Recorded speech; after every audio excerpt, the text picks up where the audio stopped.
La clase de hoy es sobre la célula como un sistema. De acuerdo con lo visto en la clase anterior, la teoría celular define a la célula como la unidad anatómica, fisiológica y de reproducción de todo ser vivo. Esto quiere decir que los seres vivos están constituidos por células de diferentes tamaños y forma. La mayoría de las células constan de tres estructuras básicas, que son la membrana plasmática o celular, el citoplasma y el núcleo. Los organismos, según tengan una o más células, pueden ser clasificados en organismos unicelulares o organismos pluricelulares. Los organismos unicelulares realizan en su única célula todas las funciones para sobrevivir. En los organismos pluricelulares, en cambio, las numerosas células que lo conforman, además de cumplir con todas las funciones vitales, se adaptan para realizar alguna función especial. Para explicar la célula como un sistema integrado de vida, primero vamos a señalar cómo es la composición química de la célula. Los elementos químicos que forman a los seres vivos se denominan bioelementos. Los bioelementos están formados fundamentalmente por 27 elementos de un total de 100 que componen la corteza terrestre. Se hallan presentes en forma de compuestos inorgánicos y orgánicos. Los compuestos inorgánicos son el agua, los gases como el dióxido de carbono, el oxígeno, el hidrógeno, el nitrógeno, entre otros. Los iones con carga eléctrica, por ejemplo, están el fosfato, los bicarbonatos, el amonio, las sales minerales, el potasio, el magnesio, entre otros. Los compuestos orgánicos, por su parte, se encuentran en elevadas proporciones, como los carbohidratos, los lípidos, los ácidos nucleicos, las proteínas. También hay algunos que solo se hallan en bajas proporciones, como las enzimas, las hormonas y las vitaminas. El tamaño de las células puede ser muy variado, pero en general son muy pequeñas. Las dimensiones de la célula son tan pequeñas que para medirlas se toma como unidad la micra, que es la medida de longitud equivalente a la milésima parte de un milímetro. De igual manera, las formas de la célula son muy diversas. Pueden ser esféricas, cúbicas, aplanadas, irregulares, entre muchas otras. En general, la forma de las células depende de la función que cumplen en el organismo. Los organismos unicelulares frecuentemente son esféricos, pero pueden adoptar formas que dependen de la presencia de la pared celular. Hay células de forma fija, como es el caso de los tejidos vegetales, que son poliédricas. Los tejidos musculares son alargadas y los glóbulos rojos son esféricas. Otras, en cambio, modifican su forma debido a su alimentación o a su medio de locomoción.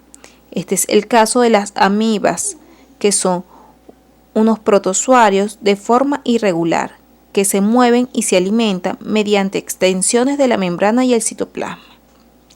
Los glóbulos blancos, por su parte, también tienen forma cambiante. Solo basta con echar una mirada a nuestro alrededor para darnos cuenta que hay muchos tipos de organismos, unos más evolucionados que otros, y todos con características diferentes. Podemos explicar esta variedad de seres por la diversidad de formas de organismos presentes. Es difícil describir los tipos de célula porque existen muchas, pero en general se pueden clasificar en dos tipos o dominios, que son las células procariotas y las células eucariotas. Las células procariotas carecen de un núcleo celular definido, pues no tiene membrana nuclear. Tienen un cromosoma circular flotando en el citoplasma.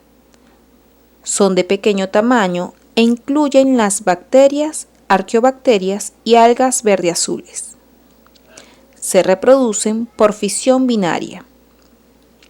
La carencia de membrana nuclear está acompañada por otras características, como que no presenta organelos citoplasmáticos especializados, como es el caso de los cloroplastos y las mitocondrias, por lo que los procesos celulares, como la fotosíntesis y la respiración, se llevan a cabo en el citoplasma.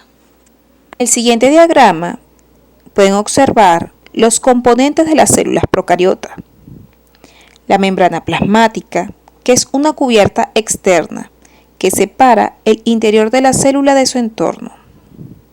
El citoplasma, que se compone de citosol gelatinoso al interior de la célula y las estructuras celulares suspendidas en él.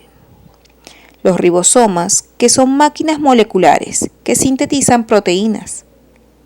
El ADN, que es el material genético de la célula. La mayor parte del ADN se encuentra en una región central de la célula llamada nucleoide, que típicamente se conforma de un gran bucle único conocido como el cromosoma circular. Está rodeada por una pared celular rígida, hecha de peptidoglicano, que es un polímero compuesto de carbohidratos enlazados y proteínas pequeñas. La pared celular provee una capa de protección extra y ayuda a mantener la forma de la célula y evitar la deshidratación. También presenta una capa más externa de carbohidratos, llamada cápsula. La cápsula es pegajosa y ayuda a que la célula se adhiera a las superficies de su medio ambiente. Los flagelos, por su parte, son estructuras parecidas a un látigo, que funcionan como motores rotatorios para ayudar a las bacterias a moverse. Las fimbrias son estructuras numerosas que parecen pelos, que se usan para la adhesión a las células hospedadoras y a otras superficies. Las bacterias también tienen estructuras en forma de bastón, llamada pili, que existen en diferentes variedades. Por ejemplo, algunos tipos de pili permiten a la bacteria transferir moléculas de ADN a otras bacterias, mientras que otras están implicadas en la locomoción bacteriana y le ayudan a la bacteria a moverse. Las fimbrias son consideradas como pili también. La forma de las bacterias es diversa, por lo que no todas ellas tendrán las características que se muestran en el diagrama. En el caso de las arqueobacterias, también pueden tener la mayoría de estas características en su superficie celular, pero sus versiones generalmente son diferentes de aquellas. Por ejemplo, aunque las arqueobacterias también tienen pared celular, estas no están compuestas de peptidoglicanos, aunque sí contienen carbohidratos y proteínas. En el caso de las células eucariotas, presentan un núcleo bien definido, es decir, poseen una membrana nuclear, lo cual significa que tienen los cromosomas lineales aislados del resto del contenido celular. También tienen una gran cantidad de organelos citoplasmáticos que cumplen funciones específicas en la célula. Debido a que su estructura es más compleja que las células procariotas, son de mayor tamaño e incluyen a los protozoarios, hongos, plantas y animales. Dado que somos organismos compuestos por células eucariotas, este será el tipo de células que estudiaremos.